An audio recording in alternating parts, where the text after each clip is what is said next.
Hi guys, അപ്പോൾ നമ്മൾ ചൊറിയും എത്തി വീട്ടിൽ നിന്നപ്പോൾ ഒന്ന് പുറത്ത് പോകാനുള്ള പ്ലാനിങ് ആയിരുന്നു കേട്ടോ.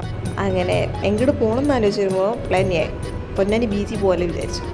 അങ്ങനെ ഞാനുണ്ട്, അമ്മയുണ്ട്, ഏട്ടനുണ്ട്, പിന്നെ ചേച്ചിനെ വിളിച്ച് വെച്ചപ്പോൾ ചേച്ചി ഉണ്ടെന്ന് പറഞ്ഞു. അപ്പോൾ ചേച്ചിനെ കൂട്ടാൻ വേണ്ടി എടപ്പാളിൽ പോവാണ് കേട്ടോ. അങ്ങനെ ഇതാ പോയിക്കൊണ്ടിരിക്കണ ഈ കാണാനാണ് നമ്മളെ കുറ്റിപ്പുറം പാലം. അപ്പോൾ വെള്ളമൊന്നുമില്ല അധികം. അപ്പോൾ ഇതാ ഇവിടെ അമ്പലമാട്ടെ ഈ കാണുന്നത്. നല്ല രസമുള്ള ഒരു അമ്പലമാണ്, നല്ല ഭംഗിയുള്ള ഒരു അമ്പലമാണ് കേട്ടോ. അപ്പോൾ അങ്ങനെ നമ്മൾ നേരെ എടപ്പാളെത്തി. എടപ്പാൾ ഭയങ്കര ബ്ലോക്ക് ചെയ്തു കേട്ടോ. അതിന് പ്ലാനിങ് ബി പിടിച്ചു.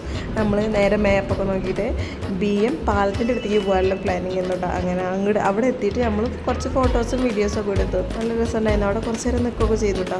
കണ്ടില്ലേ, നല്ല രസമുണ്ട് കേട്ടോ. അങ്ങനെ കുറച്ച് നേരം വീഡിയോസൊക്കെ എടുത്ത് നമ്മൾ നേരെ പ്ലാൻ BM തൂക്കുപാലത്തിൻ്റെ അടുത്തേക്ക് എത്തിയിട്ട് നമ്മൾ. അപ്പോൾ അത് നല്ല രസമുണ്ട് കേട്ടോ. അവിടെ ഇരുന്ന് കാണാൻ നല്ല ഭംഗിയുണ്ട്. അപ്പം ഇവിടെ ഭയങ്കര തിരക്കാണ്, ഇവിടെ നല്ല ആൾക്കാരുണ്ട് കേട്ടോ. കണ്ടില്ലേ, പിന്നെ അത് എന്തെങ്കിലും വന്നല്ലേ പാലത്തിൻ്റെ മേലെ കയറണമല്ലോ. അപ്പോൾ ഞങ്ങൾ പാലത്തിൻ്റെ മേലേക്ക് കയറാം കേട്ടോ. നല്ല രസമുണ്ട്.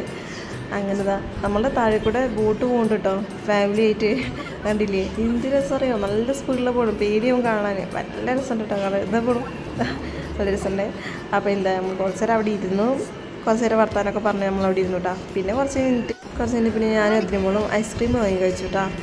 പിന്നെ വീട്ടിലേക്ക് പോകാനുള്ള പ്ലാനിങ് ആയിരുന്നു, തിരിച്ചു പോകാനുള്ള പ്ലാനിങ് ആയിരുന്നു. അങ്ങനെ തിരിച്ചു പോകുന്ന വഴിയിൽ എടപ്പാൾ ശോഭികയിൽ കയറി, അവിടുന്ന് കുറച്ച് ഫോട്ടോസും വീഡിയോസൊക്കെ എടുത്തിട്ട് പിന്നെ സ്റ്റുഡിയോയിൽ കയറി അവിടുന്ന് കുറച്ച് സാധനമൊക്കെ എടുത്തിട്ട് ഫുഡൊക്കെ മേടിച്ച് നമ്മൾ വീട്ടിൽ പോയിട്ട് ഫുഡൊക്കെ കഴിച്ചിട്ടുണ്ടായിരുന്നു കേട്ടോ. ഇത് സ്റ്റുഡിയോ ആണ് കേട്ടോ ഇത്. അപ്പോൾ ഇത്രയേ ഉള്ളൂ ഇന്നത്തെ വീഡിയോ. ഇഷ്ടമായെങ്കിൽ please like and share, subscribe ചെയ്യൂ കേട്ടോ. ഞങ്ങൾ എടപ്പാൾ വെല്ലുമുടി വീട്ടിൽ നിന്നാണ് ഫുഡ് കഴിക്കണേ. അപ്പോൾ ഇത്രയേ ഉള്ളൂ വീഡിയോ കേട്ടോ. ബൈ.